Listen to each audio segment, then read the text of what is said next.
Hello friends, ஜெயிக்கணும்னா நீங்க பெரிய விஷயங்களை செஞ்சே ஆகணும்னு எல்லாரும் சொல்லுவாங்க. புதுசா பிசினஸ் தொடங்கு, கோடிக்கணக்கில் முதலீடு பண்ணு, ஒரே ராத்திரியில வாழ்க்கையை மாத்துன்னு அட்வைஸ் பண்ணுவாங்க. ஆனா அதெல்லாம் சுத்த போய். உண்மையா ஜெயிச்சவங்களை மத்தவங்க கிட்ட இருந்து தனிமைப்படுத்துறது ரொம்ப ரொம்ப சின்ன பழக்கம் தான். அந்த பழக்கம் என்னன்னு நீங்க கத்துக்கிட்டா உங்க வாழ்க்கையோட மொத்த ரூட்டையே மாத்திடலாம். யோசிச்சு பாருங்க, நியூ இயர் வரும்போது நம்ம என்னெல்லாம் சபதம் எடுக்கிறோம். ஜிம்முக்கு போவேன், டெய்லி படிப்பேன், ஹெல்த்தியா சாப்பிடுவேன்னு ஒரு பெரிய லிஸ்டே போடுவோம். ஆனா 15 நாள் கூட தாண்டாது, அந்த மொத்த எனர்ஜியும் காலி ஆயிடும். அந்த ஜிம் கார்டு வீட்டுல தூசு படிஞ்சு கிடக்கும். புதுசா வாங்கின புக்கோட முதல் பக்கத்தை கூட தாண்டி இருக்க மாட்டோம். ஏன் இப்படி நடக்குது? ஏன்னா நம்ம எல்லோரும் வெற்றிய ஒரு பெரிய ஜம்ப்னு தப்பா நினைச்சிட்டு இருக்கோம். ஆனா உண்மை அது இல்லை.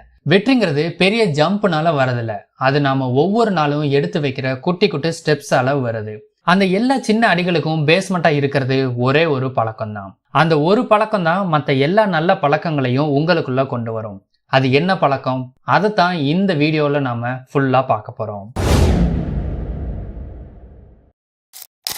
நாம வாழற இந்த ஃபாஸ்டான உலகத்துல எல்லாமே இன்ஸ்டன்டா கிடைக்கணும்னு எதிர்பார்க்கிறோம்.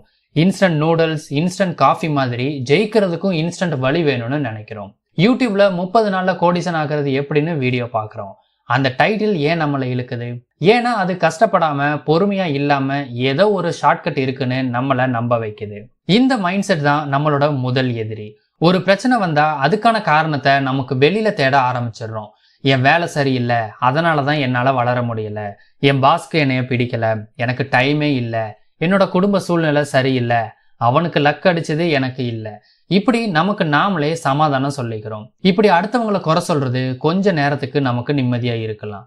தோல்விக்கான பாரத்தை இன்னொருத்தன் மேல போட்டாச்சுன்னு ஒரு ஆறுதல் கிடைக்கும். ஆனா உண்மையில இது ஒரு நச்சு வட்டம். நீங்க எப்போ உங்க தோல்விக்கு அடுத்தவங்களை குறை சொல்றீங்களோ அப்பவே உங்க பவரை அவங்க கிட்ட இழந்துடுறீங்க. உங்க வாழ்க்கையோட கண்ட்ரோல் உங்க கையில இல்ல, வேற யாருக்கிட்டே இருக்குன்னு நீங்களே ஒத்துக்கிற மாதிரி தான் இது. ஆனா ஜெயிக்கிறவங்க இப்படி யோசிக்கிறது இல்ல. அவங்க என்னைக்கும் விக்டிம் கார்டை யூஸ் பண்ண மாட்டாங்க. அவங்க வாழ்க்கையோட ஸ்டியரிங் அவங்க கையில இருக்கு. இதுதான் அவங்களுக்கும் மற்றவங்களுக்கும் உள்ள முக்கியமான வித்தியாசம். இதுதான் அந்த ஒத்த பழக்கத்தோட ஸ்டார்டிங் பாயிண்ட். அது வேற எதுவுமே இல்ல, 100% முழுசா பொறுப்பேத்துக்கிறது. கேட்கறதுக்கு ரொம்ப சிம்பிளா இருக்கலாம். இதுதானா, இது எனக்கு தெரியாதான்னு நீங்க நினைக்கலாம். ஆனா ஒண்ணு தெரிஞ்சுக்கோங்க, இதை தெரிஞ்சுக்கிறதுக்கும் ஒவ்வொரு செகண்டும் வாழ்றதுக்கும் பெரிய வித்தியாசம் இருக்கு. முழு பொறுப்பேத்துக்கிறதுனா உங்க வெற்றிக்கு மட்டும் சொந்தம் கொண்டாடுறது இல்ல, உங்க தோல்வி, உங்க தப்பு, உங்க ஏமாற்றம், உங்க இப்போதைய நிலைமைன்னு எல்லாத்துக்கும் பொறுப்பேத்துக்கிறது. வெளியே மழை பெய்யுது அதனால நான் வாக்கிங் போகலன்னு சொல்றதுக்கும், வெளியே மழை பெஞ்சாலும் வீட்டுக்குள்ள பண்ண வேண்டிய எக்ஸசைஸை நான் பண்ணல, இது ஏன் தப்புன்னு சொல்றதுக்கும் உள்ள வித்தியாசத்தை புரிஞ்சுக்கோங்க. முதல் வாக்கியத்துல கண்ட்ரோல் மலையோட கையில இருக்கு. 2வது வாக்கியத்துல கண்ட்ரோல் உங்க கையில இருக்கு. ஜெயிச்சவங்க அவங்க வாழ்க்கையில நடக்கிற நல்லது கெட்டது எல்லாத்துக்கும் தன்னைத்தானே பொறுப்பேத்துக்கிறாங்க. அவங்க மற்றவங்களையோ சூழ்நிலையோ விதியையோ குறை சொல்ல மாட்டாங்க. ஒருவேளை தோத்துட்டா சரி, நான் எங்க தப்பு பண்ணேன், இதுல இருந்து என்ன கத்துக்கலாம், அடுத்த தடவை இது எப்படி பெட்டரா பண்ணலான்னு மட்டும்தான் யோசிப்பாங்க.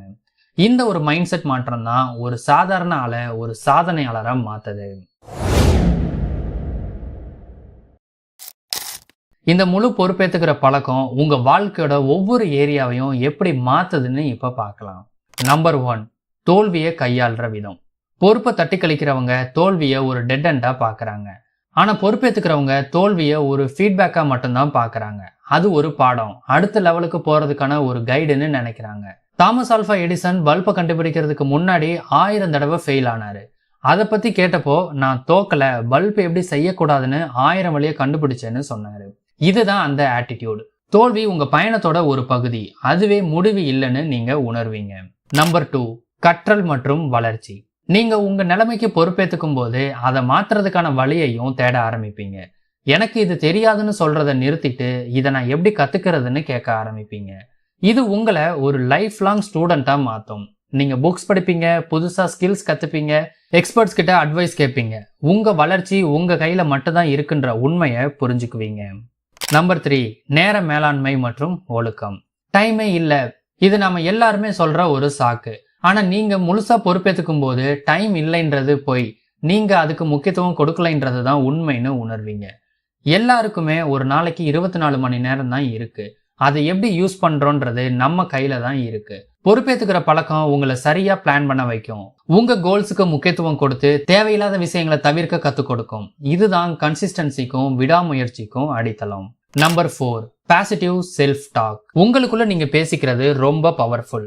நீங்க மத்தவங்கள குறை சொல்லும் போது உங்களுக்குள்ளேயும் உங்களை ஒரு வீக்கான ஆளா தான் பேசிக்கிறீங்க. ஆனா நீங்க பொறுப்பேற்றுக்கும் போது உங்க செல்ஃப் டாக்கும் மாற ஆரம்பிக்குது.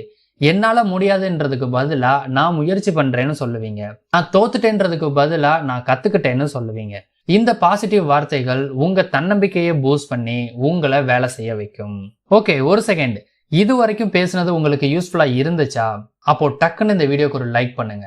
இதே மாதிரி செல்ஃப் டிசிப்ளின் வீடியோஸை தொடர்ந்து பார்க்க நம்ம சேனலுக்கு சப்ஸ்கிரைப் பண்ணுங்க.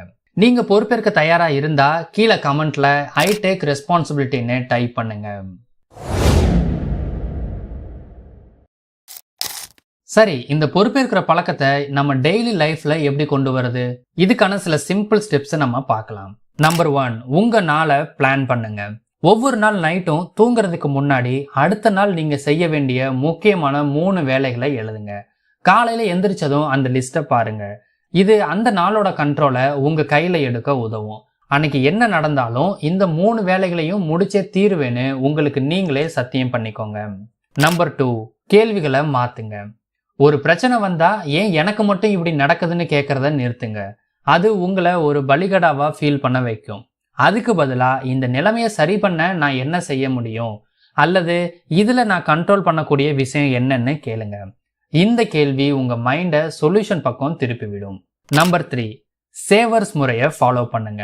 தி மிராக்கிள் மார்னிங் புக்ல சொல்ற சேவர்ஸ் முறையை உங்க காலை பழக்கமா மாத்துங்க. S, silence. அமைதியா தியானம் பண்ணி உங்க நாளை தொடங்குங்க. A, affirmations. உங்க இலக்குகளை பத்தின பாசிட்டிவ் வார்த்தைகளை சொல்லுங்க. V, visualisation. நீங்க ஜெயிக்கிற மாதிரி மனசுல கற்பனை பண்ணி பாருங்க. E, exercise. சின்னதா ஒரு உடற்பயிற்சி உங்க உடம்புக்கும் மனசுக்கும் எனர்ஜி தரும். R, reading. டெய்லி கொஞ்சம் பக்கமாவது செல்ஃப் ஹெல்ப் புக்ஸை படிங்க. S, scribing. உங்க எண்ணங்களை ஒரு டைரியில எழுதுங்க. இந்த ஒவ்வொரு பழக்கமும் உங்க வாழ்க்கையோட கண்ட்ரோலை நீங்க எடுத்துக்கிற ஒரு ட்ரைனிங் தான். நம்பர் 4, நெகட்டிவ் ஆளுங்க கிட்ட இருந்து தள்ளி இருங்க. எப்ப பார்த்தாலும் குறை சொல்லிக்கிட்டே இருக்கிற உங்க எனர்ஜியை உறிஞ்சுற ஆளுங்கிட்ட இருந்து கொஞ்சம் தள்ளியே இருங்க. அதுக்கு பதிலாக உங்களை மோட்டிவேட் பண்ற பாசிட்டிவா யோசிக்கிற ஃப்ரெண்ட்ஸ் கூட டைம் ஸ்பெண்ட் பண்ணுங்க. உங்க சூழல் தான் உங்க மனநிலையை முடிவு பண்ணும். அதை ஞாபகத்துல வச்சுக்கோங்க.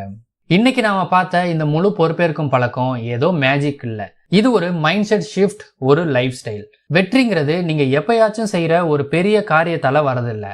அது நீங்க ஒவ்வொரு நாளும் திரும்ப திரும்ப செய்யற சின்ன சின்ன விஷயங்களால வரது.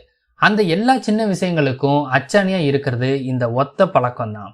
நீங்க உங்களோட வெற்றி, தோல்வி, சந்தோஷம், கஷ்டம், ஆரோக்கியம், உறவுகள்னு எல்லாத்துக்கும் 100% பொறுப்பேற்க ஆரம்பிக்கும் போது அந்த நிமிஷத்துல இருந்து உங்க வாழ்க்கை மாற தொடங்கும். நீங்க ஒரு ஆடியன்ஸா இல்லாம உங்க வாழ்க்கையோட ஹீரோவா மாறுவீங்க. இனிமே உங்க வாழ்க்கையில எது நடந்தாலும் மத்தவங்களையோ சூழ்நிலையோ குறை சொல்லாதீங்க. உடனே உங்களை நீங்களே கேளுங்க. இதுல என்னோட பங்கு என்ன? இதை நான் எப்படி சரி பண்ண முடியும்? இந்த ஒரு கேள்வி உங்க வாழ்க்கையே மாத்த போகுது. இந்த வீடியோ உங்க மனசுல ஒரு சின்ன தீப்பொறியை உண்டாக்கி இருந்தா கூட அதுவே எங்களுக்கு பெரிய சந்தோஷம். இந்த பவர்ஃபுல்லான ஐடியாவை உங்களோட ஃப்ரெண்ட்ஸுக்கும் ஷேர் பண்ணுங்க. நீங்க இன்னையிலிருந்து எந்த ஒரு விஷயத்துக்கு பொறுப்பேற்க போறீங்கன்றத மறக்காம கமெண்ட் செக்ஷன்ல சொல்லுங்க.